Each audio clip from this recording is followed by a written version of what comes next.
Okay, so for those uninitiated, I decided that I'm gonna start moving some assets towards this channel, especially in relation to talking about the big C. So let's get to it. Yesterday, I put out a video in which I felt like I was going through the equivalent of a very delayed crash out because Chris's latest garbage gobbledygook nonsense was so unbelievably jarring in its patheticacy that it literally took away half my brain. And I'm not entirely sure how long it will take before I get it back. So the point I'm trying to make is that, well, first thing, and it might be a little bit of a different idea than you might think, is that based on what you may see in the title, does that technically make me an anti-idea guy? Now, for those who don't know, and this is why I use the word anti, because screw Wise and Boyd, by the way, because of the untold damage they actually did, thieving scum though they are. However, the reason why I refer to myself as an anti-idea guy is not so much I am telling Chris with all the power in the world to not even so much as believe his delusions. I would almost be, in some ways you could argue, the reason why I'm getting my stuff out there is for some reason Chris may view, listen, as far as Chris is concerned, he has absolutely no idea who I am, and to be honest, I wouldn't mind if it stayed that way, because I don't think he'll be in favor, like many of the things I've had to say about him. But the point is that if Chris ever did catch wind to the things I've had to say about his videos and how I don't believe in his delusions for a single second, and some people may say that, well, that doesn't even make me an anti-idea guy. That just makes me as somebody who, well, has his head so well and truly grasped in reality with a crystal glass conscious clear conscience. But that does raise the question about, so why would Chris become interested in someone who is categorically telling people not to believe his delusions? Thankfully, I think Chris is, well, not... I mean, Chris is already pretty pathetic anyway, and I can't imagine Chris would actually stoop as low as try and argue logic that doesn't exist in this world to somebody who believes in logic of this world. So I can't imagine that will ever be put into practice. The other reason why I suspect I wouldn't be called an anti-idea guy is that, well, Chris actually did listen to the idea guys. I do not think Chris would listen to me, or anyone else for that matter. I think it's safe to say Chris has well and truly made his bed, and he is going to lie and evacuate in it all day long.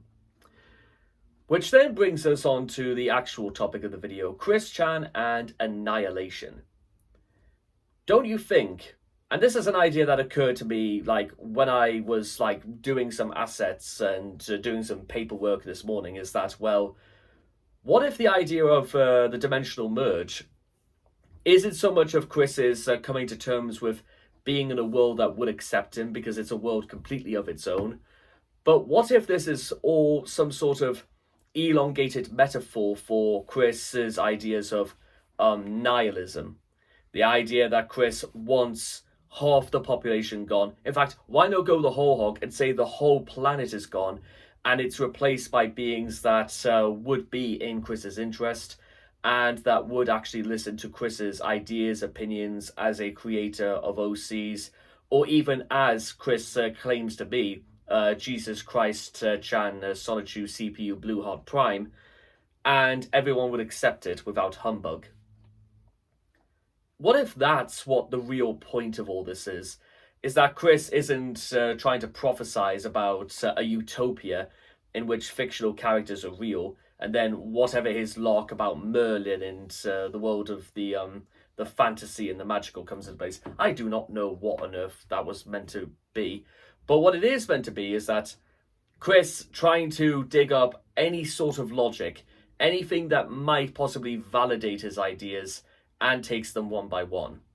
But one thing that I feel like Chris hasn't caught on to that sort of maybe speculates in my mind a little bit is that What if the end result of all this is just Chris very quietly wanting to admit that he just wants everybody gone and that he remains, so that they would have no choice but to listen to him? It's maybe the idea of this whole dimensional merge. I'm sure in the 7+ years this has been going on that it must have occurred to somebody at some point. But what if this is just Chris's views of annihilation, of destruction, in the same way that other people have destroyed his mind? Therefore, he can just sort of imagine half or the entire planet being destroyed. So therefore, it would be his for the taking. Which sounds evil and downright insane as it sounds, but it does represent an idea that maybe deep down inside, Chris would rather just, and has always wanted to be in the company of things within his control. And the world is a little too much out of his control for him to bear. Now, that might possibly underline some more drastic and more serious mental health problems when it comes to Chris. And let's be honest, Chris is not exactly short of problems all over his body. However, the fact that Chris is still rambling about this again after like the first time in about three or so years, it would suggest the idea that Chris is still just trying everything he can to come up with some sort of explanation or something to cling on to. Because, as I've made mention a few times previously, his redemption arc was doomed from the very start. And I've made many videos where I have publicly said that Chris's redemption arc is doomed to fail, and Chris doesn't even understand the first thing about redemption. And as time has gone on, I imagine there's going to be plenty of other videos, because I want people to understand is that it doesn't work, it doesn't wash. You're going to have to try something different, something that actually may seem you look a little bit more redeemable in the eyes of others. Just saying you are sorry, or just saying the dimensional merge is real, does not make it true, because saying and doing are two very, very separate things. And after the result of last night's video, I feel like I just want to stick these in my eyes and wait until they go pop. But with that being said, and that day is not coming anytime soon, so well done. I will see all of you guys again next time. Thank you.